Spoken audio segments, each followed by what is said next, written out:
You're listening to the Zach Gelb Show on Fox Sports 920 The Jersey.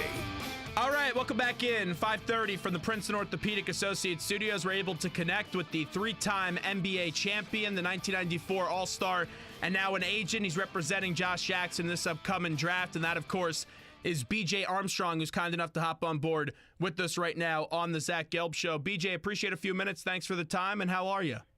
I'm doing very well. Thank you guys for having me on. Well, thank you for coming on. We appreciate it. So, in Philadelphia, at the third overall pick, there's been a lot of rumors, but a lot of people believe the general consensus is that your client, Josh Jackson, will be coming to Philadelphia. We've seen him play before, but let's just say some listeners haven't. Give me the full rundown on your client and Josh Jackson, what he brings to a team.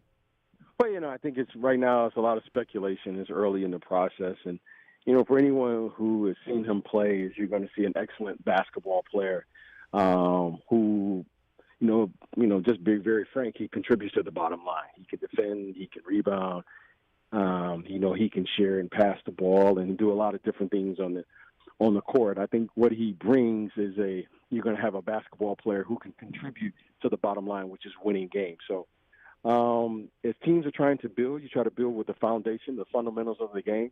He certainly has that. He's going to bring a level of toughness, and he's a very competitive kid. So I think he's very excited. I think he has the capability to really make this transition to the pro game and make it fairly quickly. And I think he's really excited, and we're really excited to see his transition to the next level. Now, one criticism we heard about Josh Jackson has been his shot. He did improve towards the end of the year at Kansas, was 37% from three. Just since you were an NBA player, evaluate his shot for me, and what does he need to improve on in that department? Well, when you come into this league, as a player, myself included, there's one thing that you learn to do is you learn to shoot the basketball. Just from the aspect there's so many more games to play, but more importantly, you're playing against bigger, stronger, faster, athletic players. So as you play in this league, whomever you are, you're going to learn and to play against the different caliber of athletes. And that's one I'm never concerned about any player that comes into this league. If you just want a person who can shoot, there's plenty of guys who can go out there and shoot. But if you want to win the game, you got to play the total game. So if that's all it is shooting, so be it. I've played against some of the greatest players that ever played this game, and I don't recall any of them coming in as polished shooters and being able to perform and really contribute to that level without being able to do a lot of different things on the court. If it is Philly, what would your reaction be? Philly's a terrific sports town. I've enjoyed every time I played there in Philly. I know the town. I know how enthusiastic and how much passion they have up there in Philadelphia. So, you know what? We're going to enjoy this process of having an opportunity for him to play in the NBA. And if it's Philly, hey, that is phenomenal because we know the people there in Philadelphia are passionate about their players. We know it's a great sports town. It's a great city. The food is terrific. I would love to visit because of the food as an agent. And what a great place it is if that's where it happens to land. Get a few cheesesteaks when you come to Philly, I'd have to imagine? Yeah, I got to really work. I got to watch my diet when I come there because it's great.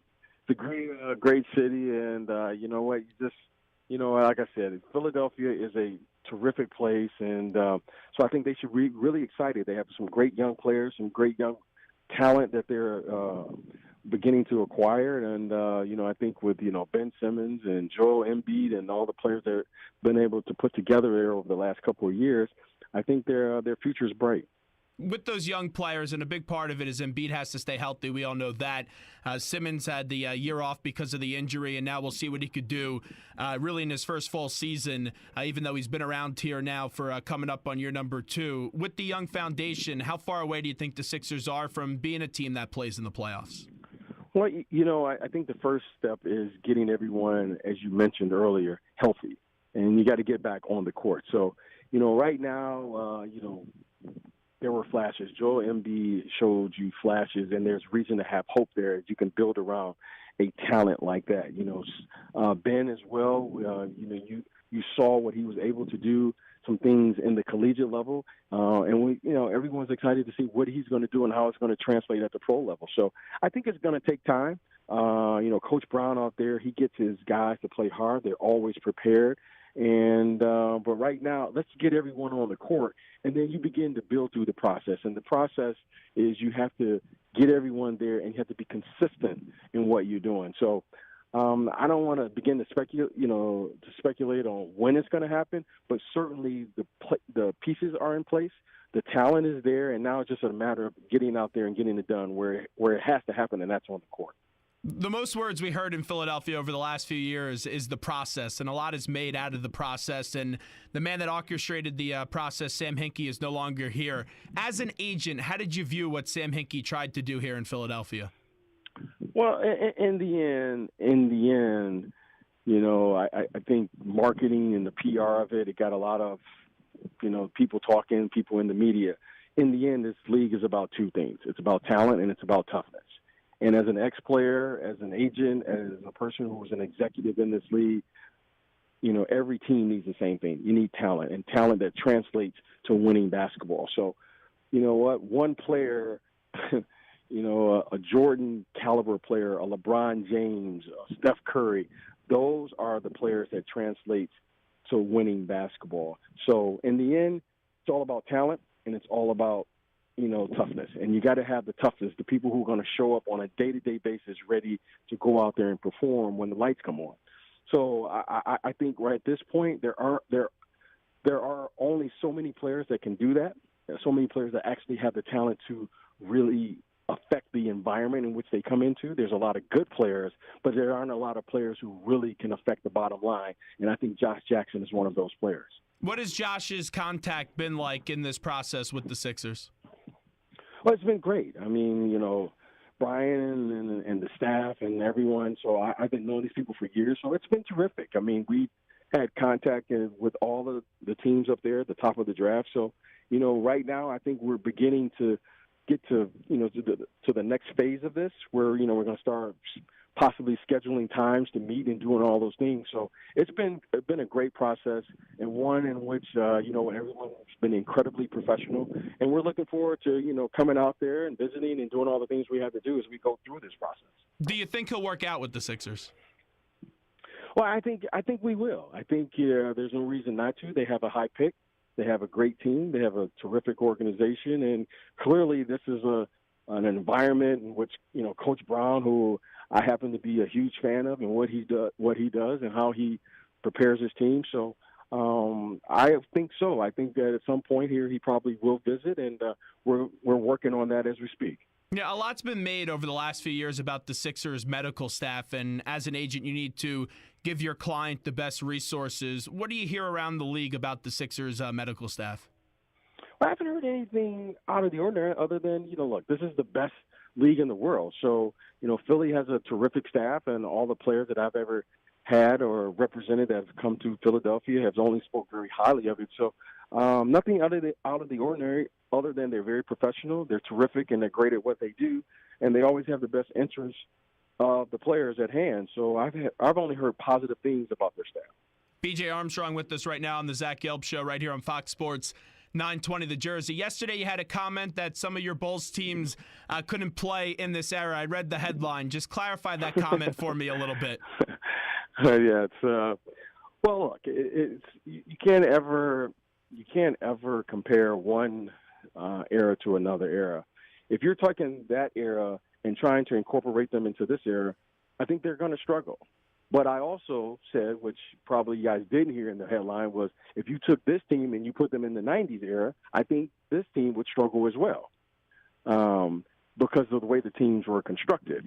Both of these teams were constructed with different rules, different regulations, and more importantly, how the game was being played, refereed, and the preparation of it. So if you're looking for a team to play now with the hand-checking and the physicality of the way they played in the 90s, I think these teams would struggle in that era, because they weren't constructed to play through the physicality and the way the game was played back then.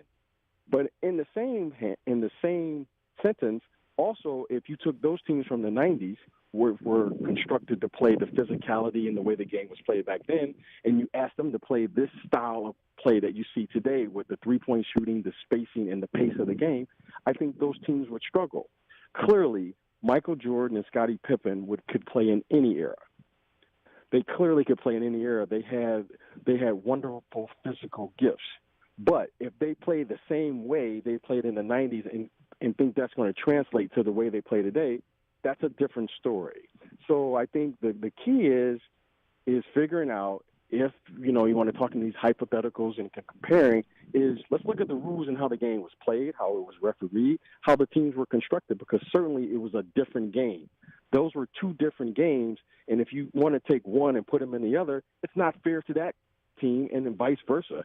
So this Warriors team is a magnificent team, the way they play, and I think the management and the ownership there has done a wonderful job of putting together a team that will benefit from today's rules and how they play. Did any of your former Bulls teammates reach out to you yesterday when they read the headlines? No, because I think people that understand the game of basketball understood clearly what was meant there. You can't ever compare one era to another without recognizing that it's a totally different game. The game that we played in the 90s isn't the same NBA that you're seeing today. That's the key. So no one's reaching out because everyone understood what was said. Just like the team that you see today, they couldn't play in that era. They can't play against the bad boys in the way those Knicks teams or the way that we play. It's a different game, okay? We didn't shoot 40, 50, 63s in a game. We weren't shooting that far, with 18, 16 seconds into the shot clock. It was a different game. And because it was a different game, the game was taught different, the game was coached different, the game was refereed different. And those are the things that we have to take into account when we make these discussions. And I think people who played understood fully. As I said before in that interview, and I'll say it again, it's impossible to take and even compare the two teams because they weren't put together under the same rules, under the same set of circumstances, and the players had to play differently in order to take advantage of what they needed to do then in order to affect the bottom line, which is winning in this league. BJ Armstrong with us right now, wrapping up with the three-time NBA champion. The Warriors, they're going to win the title. I don't see how Cleveland makes this a series. If you were, though, on this Cleveland team, how would you try to slow down just this prolific attack that we're seeing on the court right now that Golden State is displaying? Well, I think the first thing is not to get too overconfident. If you recall, just a year ago, this time last year, they were in the same position. They were up 2-0 and ended up losing that series. But a little different now when you're adding KD. Anything can happen. Anything can happen. And that's the approach that you have. You have to respect the game. You have to respect the team, and you take it possession by possession, especially in a championship level, because one play can turn a series. One play. All right? So the first thing is not to be overconfident. Second thing is to come out and play the possession and play the game with the sense of urgency that it needs to be played at. You can't ever get too overconfident in these series because LeBron James and the Cleveland Cavaliers did not get to this point because they don't have a high character team. This is a very high character team. They've been in tough situations before, and this is no different. So they're going to play at a certain level of intensity that you probably haven't seen thus far in the series because they know the difficult task at hand. And right now they have to come out and play. And that, I take that back. They have to come out and win this game. All right. They're already in a hole, if you will, being down 2-0. But if they hold serve here at home, it's 2-2, and then it's anybody's series. Now, I'll ask you this because you do represent Draymond Green, and he's part of this Big Four for Golden State. And we had Rick Barry on earlier this week, and he talked about how much money, does it take, and some of these players should take less to try to keep this team together. So I'll ask you the multi-million-dollar question, since you are an agent representing one of these players. How do you get these players to stay together with this team right now that they've constructed at Golden State? Well, I think all that takes care of itself. The one thing is we always jump ahead. We jump ahead and start talking about the money. Well, the first thing, let's have that problem once you win and you win all the championships. I've yet to see a team, once they continue to win and establish what they need to do to win, that they can't figure it out. That's the easy part. The easy part is always figuring out if you have something that's successful. The hard part is when you skip the necessary steps. I want to be champion, but I really don't want to work out. Or I want to be a good player, but I really don't want to spend all the time necessary to become a good player. So first things first. Let's first, in their first year, figure out, is this team capable of sustaining a level of excellence at a high level? All right, they got a good run going this year, but let's see if they can do it. If they win 2-3 in a row, I think the question is obvious. They'll figure that out. That's what part of being on a team is all about. Most people are just only concerned about the individual, things that they're going to get. This team has done an incredible job of being a selfless group. All right, there's only one thing that will destroy every championship caliber team that I've ever seen or have been a part of, the me factor. This team plays with a we and an us. They'll figure that out. That's the easy part. If you're winning championships, you know you're going to make a run 3, 4, 5 years. What is there to talk about other than everyone plays their part? So I think that is just speculation. And for the most part, I think most of these teams that have an opportunity to play and do it for a sustained level of time, they'll figure that out. That's the easy, fun part of being on a team.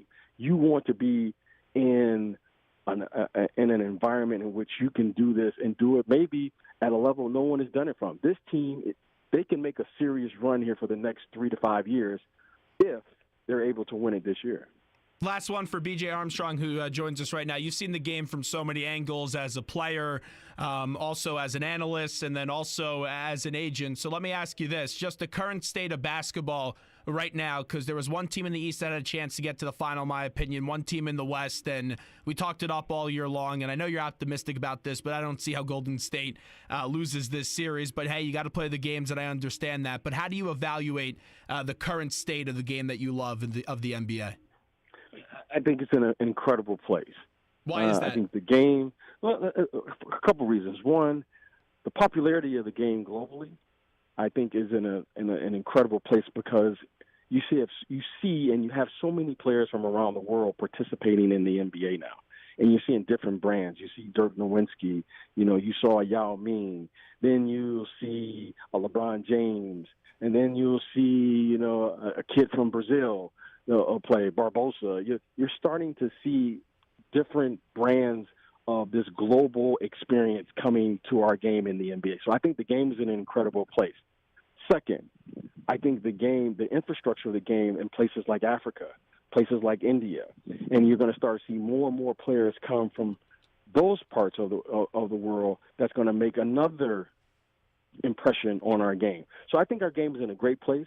We have some incredible athletes. I think we have the best coaching, the best league, and the infrastructure to display your talents in the world. And the popularity of the game is rising and continuing to rise. The interest in the game is there on the world stage. So I feel really good about it. I'm really excited about where it's going and what's it going to look like as you continue to see our game evolve from what we're talking about earlier in our conversation. What would the 90s Bulls look like versus the Warriors team of today? I think that's a great conversation for our league. But imagine what it's going to be like 10 years from today. The game is going to continue to evolve and look different, and we're going to have a totally different game. So I'm really excited about where it's going, what the future looks like as our game becomes more and more popular around the world. Hey, BJ, great stuff. We appreciate it. One more thing, though, just since you are the agent for Josh Jackson, I think it would behoove your client to come on our show, do a little bit of an interview before he gets drafted. How about that? Oh, sounds great. We'll definitely keep that in mind, but I really appreciate it. Hey, we will hold you to your word. That's what we do here on the Zach Gelb Show. BJ, we appreciate it. Thank you. Thanks so much. There's BJ Armstrong joining us on the Zach Gelb Show, Fox Sports 920 The Jersey. Let's see if he gets him on for us. If I'm a betting man, I'm going to say, yeah, that's probably not going to happen. And you could see. I always like when you bring on the agents because he could only be as honest as, he can be without, giving up too much information. And the Sixers medical staff stuff. Come on. You don't got to do too much reading to find out the current state about how the Sixers have handled injuries. And if there's not a problem with the Sixers medical staff, which I do believe there is, well, then the GM and Brian Colangelo did an awful job handling the injuries this year and the lack of transparency. But I think his player, Josh Jackson, that's what I think is going to happen. He's going to come to Philadelphia. If they stay at 3, I know you have all the innuendo of maybe the Sixers move up to get Fultz, or maybe they trade back. The Kings give them 5 and 10. They get Monk and another player, and then the Kings get Fox. You have all that rumors that are circulating. But I would love Josh Jackson here in Philadelphia, and you would give one tall lineup. Oh, an athletic lineup, too, with Embiid, Simmons, Dario, Josh Jackson. And I think some of the shot stuff is overblown with Josh Jackson. He's 37% from 3, improved towards the year. when it did wind down and end. There's some tweaks that he does have to make to his game, but his defense, his quickness, I really do like the player of Josh Jackson out of Kansas. So that's what we got with BJ Armstrong.